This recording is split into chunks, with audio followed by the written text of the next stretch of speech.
8ஆம் சங்கீதம்.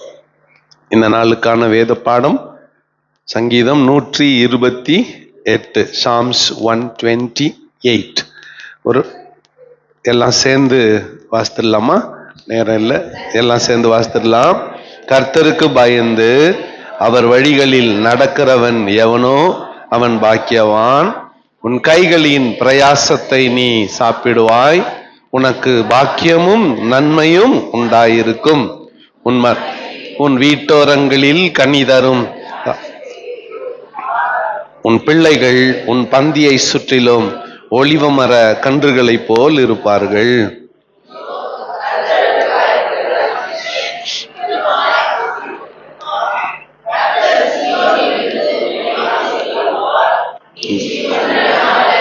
எருசலேமின் வாழ்வை காண்பாய், நீ உன் பிள்ளைகளின் பிள்ளைகளையும் இஸ்ரவேலுக்கு உண்டாகும் சமாதானத்தையும் காண்பாய்.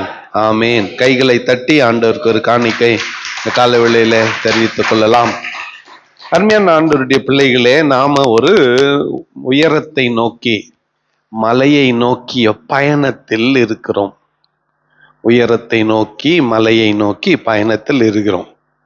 அடுத்து மலையேறி போறப்போ மூச்சு வாங்கும், பயணம் கடினமா இருக்கும். இப்போ இடையில நமக்கு ஆசீர்வாதமான நம்பிக்கையின் வார்த்தைகள் தேவை. கொஞ்ச நேரம் மேலே ஏறிட்டு நின்றுட்டு கையில என்ன எத்தனை போயிருப்போம்? ஜூஸ் பாட்டில் எத்தனை போயிருப்போம், இல்லை தண்ணி பாட்டில் எத்தனை போயிருப்போம், இல்லை மலை ஏறுறதுன்னா அதை கொஞ்சம் குடிச்சிட்டு கையை காலை இலை பாரிக்கின்னு மறுபடியும் பயணத்தை தொடர வேண்டும். இந்த 128ஆம் சங்கீதம் ஏறத்தாழ எல்லாருக்கும் தெரிஞ்ச சங்கீதம். ஏன்னா உங்க வீட்டில் கல்யாணம், பிறந்த நாள், அப்புறம் கல்யாண நாள், சுப நிகழ்ச்சிகள் எல்லாத்துலேயும் இந்த 128ஆம் சங்கீதத்தான் படிப்போம். நம்ம அதைத்தான் கேள்விப்படும். ஆமா தானே? நாங்க சிலதெல்லாம் செட் பண்ணி வச்சுட்டுக்கிறோம். எப்படி? யாரோ ஒரு வீட்டுல சாவாயிடுச்சு, உங்கள் இருதயம் கலங்காது இருப்பதாக தேவனிடத்தில் விசுவாசம் இருங்கள் அப்படின்னும். அப்பதான் முடிச்சுட்டு இன்னொரு வீட்டுல வந்தா கல்யாணம். இங்க சாவாயிச்சேன்றதுக்கு கல்யாணத்தை நடத்தாம இருக்க முடியுமா? உடனே மாற்றம். என்ன? கர்த்தருக்கு பயந்து அவர் வழிகளில் நடக்கிறவன் எவனோ அவன் பாக்கியவான். ஆனா இந்த சங்கீதம் மலை மேல தாவீது எருசலேம் மலை மேல ஏறி போறான். கொஞ்சம் கற்பனை பண்ணி பாருங்களேன். அப்படி ஏறி போன உடனே கொஞ்சம் தன் முகத்தை எப்ராயிம் மலை சாரல் பக்கம் அந்த அந்த அந்த பக்கத்துல அந்த டைரக்ஷன்ல திருப்புறான். அங்க பார்த்தா ஒரு அற்புதமான திராட்சை தோட்டம் பசுமையாய் இருக்கிறது.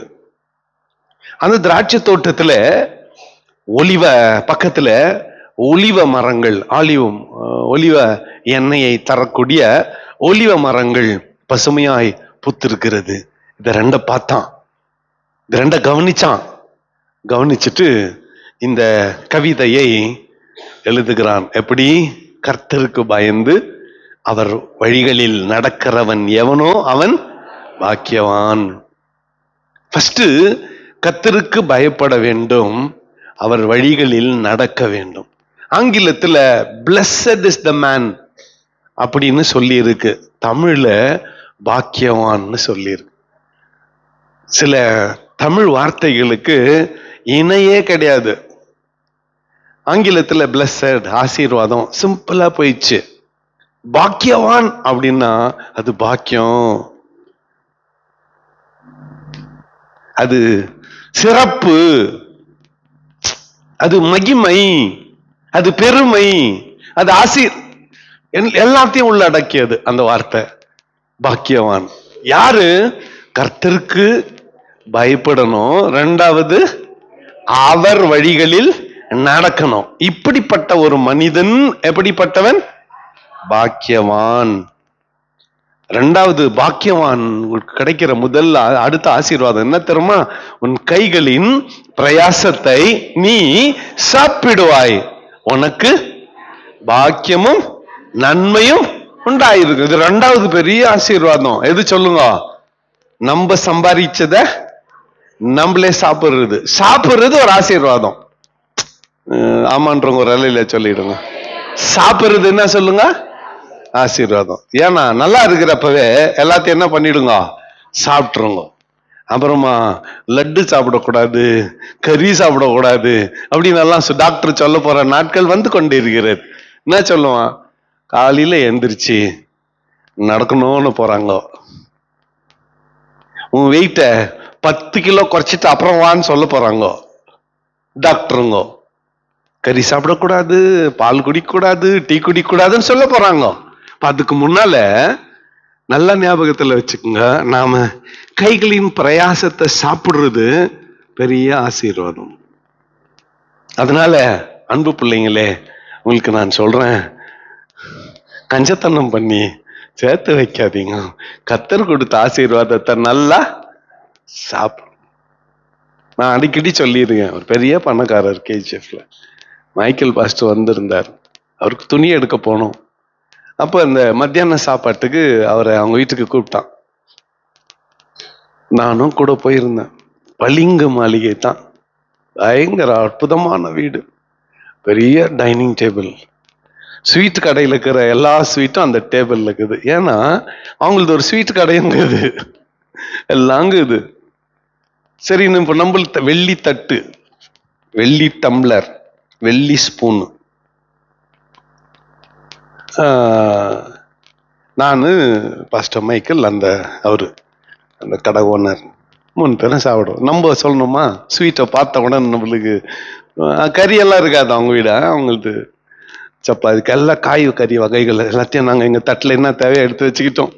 பாஸ்டர் மைக்கேல் சொல்லணுமா? அவர் நம்மளோட 10 மடங்கு எல்லாம் தட்டில் எடுத்து வச்சுக்கணும். இவர் வந்தார். இவர் வந்த உடனே ஒரு சப்பாத்தி, கொஞ்சம் கீரைக்காய் பச்சை, கொஞ்சம் கேரட்டு பச்சை, பாதி வேக வச்சு கொஞ்சம் கீரை, கொஞ்சம் சாம்பார் போட்டுன்னு எதிர்க்க வந்து உட்காந்தார். நம்ம வாய் சும்மாக்குதா என்ன சேட் அப்படின்னு. ஸ்வீட்டெல்லாம் நான் கண்ணில் தான் பார்க்க முடியும், சாப்பிடக்கூடாது. 600 சுகர்ன்றாங்க டாக்டரு, சாப்பிட்டா போயிடுவேன். அதனால எதுக்குடா இந்த பணம்? கோடி கோடியா இருக்கு. சொந்தமா துணி கடை, சொந்தமா நகை கடை, என்னன்னா சொல்லுங்க, எல்லா பிசினஸ் இது. என்னத்துக்காது? உண்மையான ஆசீர்வாதம், உன் கைகளின் பிரயாசத்தை நீ சாப்பிடுவாய், உனக்கு பாக்கியமும் நன்மையும் உண்டாயிருக்கும். அடுத்து, உன் மனைவி உன் வீட்டோரங்களில் கனி தரும் திராட்சை செடியை போல் இருப்பாள். உன் பிள்ளைகள் உன் பந்தியை சுற்றிலும் ஒலிவ மர கன்றுகளை போல் இருப்பார்கள்.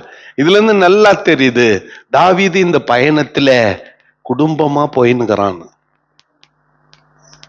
பண்டிகை ஆசரிக்க குடும்பமா போறாங்க.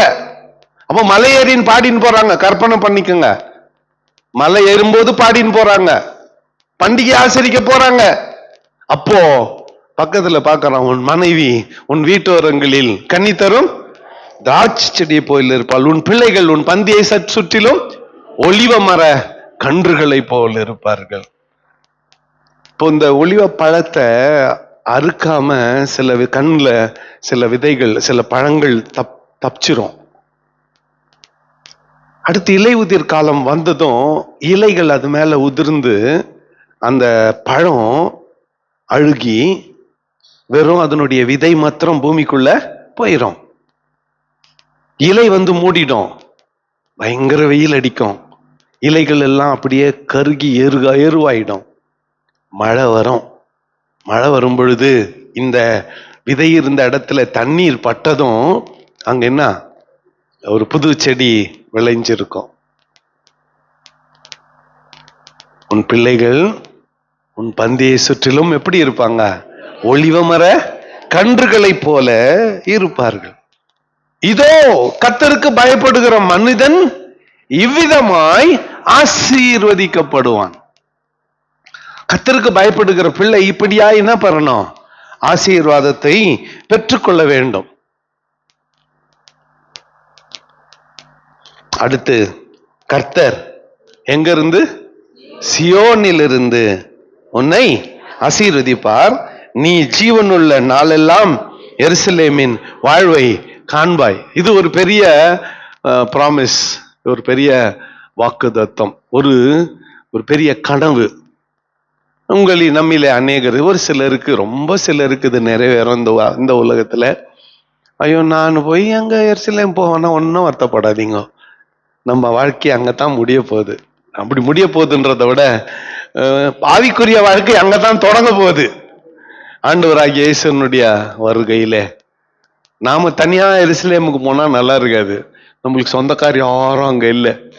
வான்னு நம்மளுக்கு கூப்பிட்டு ஒரு பிஸ்கெட் ஒரு பிரெட் துண்டு கொடுக்குறவங்க யாரும் இல்ல. இயேசுநாதர் கூட போனா நம்ம கெஸ்டுங்களா போவோம். கர்த்தர் சியோனிலிருந்து உன்னை ஆசீர்வதிப்பாய். சியோன் கர்த்தருக்கு பிரியமான ஒரு இடம். ஜாயன், சியோன். எருசலேமுக்கு நமக்கு ஒருவேளை தொடர்பு இல்லாம இருக்கலாம், நமக்கு சியோனுக்கும் நமக்கும் தொடர்பு இருக்கிறது. ஏன்னா சியோன் நம்முடைய மகாராஜாவின் நகரம், நம்முடைய ஆண்டவராகிய இயேசு கிறிஸ்துவனுடைய நகரம், நம்முடைய தகப்பனின் நகரம். ஒரு அல்லேலூயா சொல்லிடுங்க. நம்ம அப்பா வீடு எருசலேம் இருந்துன்னு போட்டோம். யாருக்கு? யூதர்களுக்கு. சியோன் எனக்கு அப்பா வீடு. நான் அவருடைய விலையை பெற்ற ரத்தத்தாலே நான் கழுவப்பட்டிருக்கிறேன், விலை மதிக்க முடியாமல் வாங்கப்பட்டிருக்கிறேன். அது எங்க அப்பா வீடு. அதுல ஒரு பெருமை என்னன்னு சொல்றதுக்கு, எங்க அப்பா வீடுன்னு சொல்றது இல்ல. லேடிஸ்க்கு சொல்றது இல்ல. ஆமா தானே. சேகர் அங்க எங்க போயிட்டாரு, எங்க அப்பா வீடு, எங்க அண்ணன் வீடு. 30 வருஷமா பாவம் ராத்திரி பகல்னு தெரியாம உழைச்சு போடுறவங்க கணக்குல வருது இல்ல. எங்க அப்பா வீடு, எங்க அம்மா வீடு. இருங்க, அப்படியே பெருமை பேச்சுன்னு இருங்க. யாரும் திருப்ப முடியும், மாற்ற முடியும். இருந்துன்னு போங்க, நான் ஒன்னும் அதை தப்பா சொல்லல. ஆனா நம்ம எல்லாருக்கும் ஒரு அப்பா வீடு இருக்கிறது, அது சியோன். அதை நோக்கித்தான் நம்முடைய பயணம். ஒரு அல்லேலூயா சொல்லுங்க. ட்ரெயின்ல ஏறுறப்போ மூட்டை முடிச்சு பார்த்துக்கிறப்பவே இவங்க அப்பா வீட்டுக்கு போறாங்களா, அப்பா வீட்டுல இருந்து வர்றாங்களான்னு கண்டுபிடிக்க முடியும். போறப்பவே உங்களுக்கு தான் அதெல்லாம் தெரியுமே. சரி, கர்த்தர் எங்கிருந்து உன்னை ஆசீர்வதிப்பார்? சியோனில் இருந்து உன்னை ஆசீர்வதிப்பார், நீ ஜீவனுள்ள நாளெல்லாம் எருசலேமின் வாழ்வை காண்பாய்.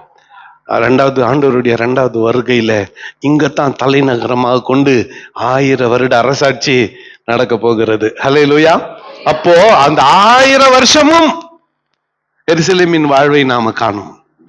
ஒரு அல்லேலூயா சொல்லுங்க. ஒருவேளை இந்த வசனம், ஒருவேளை தாவீது தன் வாழ்நாளில் வாழ்ந்த யூதர்களை உற்சாகப்படுத்துவதற்காக சொல்லப்பட்ட வசனமா இருந்தாலும், நமக்கு சியோன் அங்க இருக்கிறதுனால, நம்முடைய ஆண்டவருடைய மகாராஜாவின் நகரமாய் அது இருக்கிறதுனால நமக்கு அது உரிமை உண்டு, நமக்கு அதிலே பங்குண்டு, நமக்கு அதிலே சுதந்திரம் உண்டு. ஆகவே நாம ஜீவனுள்ள நாளெல்லாம் எருசலேமின் வாழ்வை. அதுவும் எப்படி? கடைசி வசனம் எல்லாம் சேர்ந்து வாசிக்கலாம்.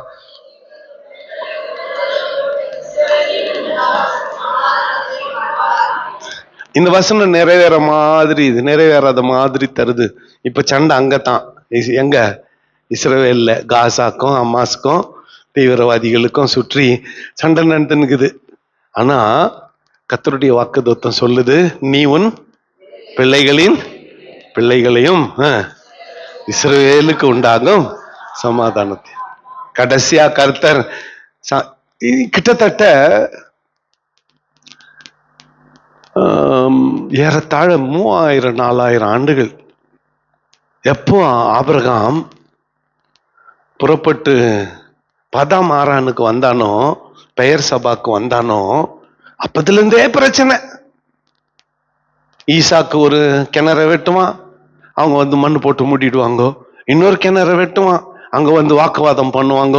இன்னொரு கிணற வெட்டுவான், அங்க எந்த வாக்குவாதமும் பண்ண மாட்டாங்க. சமாரிய ஸ்திரீ இயேசுநாதர்கிட்ட பேசுறப்போ தாகத்துக்கு தான் அவரு கேட்கும். அந்தம்மா, நான் சமாரிய ஸ்திரியா இருக்கேன், என்கிட்ட தாகத்துக்கு தான் கேட்கறியன்னு சொல்லும். அந்த வாக்குவாதத்துல என்ன சொல்றேன்? எங்கள் தகப்பனாகிய யாக்கோபு எங்களுக்கு இந்த கிணத்தை கொடுத்தா. யார் சொல்றது? அந்த அம்மா. யாருக்கிட்ட? இயேசுநாதர்கிட்ட. என்னோட இது இப்ப அங்க இருக்கிற பிரச்சனை புரியுதா? லோக்கல் பிரச்சனை. ஆனா கர்த்தர் சொல்றாரு, ஒரு நாள் வரும், இஸ்ரவேலுக்கு உண்டாகும் சமாதானமே நீ காண்பாய். ஒரு ஆள் இல்லையா சொல்லுங்க. இன்றைக்கு இங்க கூடி வந்திருக்கிற நாம் எல்லாம் இந்த நம்பிக்கையோட திரும்பி செல்லலாம். என் பிள்ளைகளின் பிள்ளைகளையும் இஸ்ரவேலுக்கு உண்டாகும் சமாதானத்தையும் கர்த்தர் காண செய்வார். ஆமா, நான் கடந்து வந்த பாதைகளை திரும்பி பார்க்கிறேன். வருத்தம் தான், வேதனை தான், கடன் தான், வியாதி தான், மரணம் தான், அன்பானவர்களை இழந்தன் தான், கஷ்டத்துல தான் இருக்கிறேன். ஆனா இந்த கண்ணீரை துடைத்து, இந்த துக்கத்தை ஆற்றி, இந்த வேதனையை நீக்கி கர்த்தர் என்னை சமாதானப்படுத்துவார். இந்த நோயிலிருந்து எனக்கு விடுதலை கொடுப்பார், இந்த சாபத்திலிருந்து எனக்கு விடுதலை கொடுப்பார், கடன் பிரச்சனையிலிருந்து விடுதலை கொடுப்பார். கர்த்தர் என்னை வாழ வைப்பார். ஏன்னா கர்த்தருக்கு பயந்து அவர் வழிகளில் நடக்கிறவன் எவனோ அவன் பாக்கியவான். இன்று முதல் நான் கர்த்தருக்கு பயந்து அவர் வழிகளிலே நடப்பேன். கர்த்தர் என்னை நிச்சயமாய் ஆசீர்வதிப்பார். கடைசியா இந்த கடைசி வார்த்தைய இன்னைக்கு உள்ளத்துல போயிட்டு பதிய வச்சுக்கோங்க. நீ உன் பிள்ளைகளின், எனக்கு என்ன ஆகும் தெரியல, நீ உன் பிள்ளைகளின் இஸ்ரவேலுக்கு உண்டாகும் 2 பார்க்க போற, பிள்ளைகளின் பிள்ளைகளும் பார்க்க போற, சமாதானத்தையும் பார்க்க போற. ஹல்லேலூயா. இந்த வாக்குத்தத்தத்தினாலே இந்த நாள் முழுவதும் கர்த்தர் நம்மை வழி நடத்துவாராக. கண்களை மூடி நாம் ஜெபம் செய்வோம். கர்த்தருக்கு பயந்து அவர் வழிகளில் நடக்கிறவன் எவன்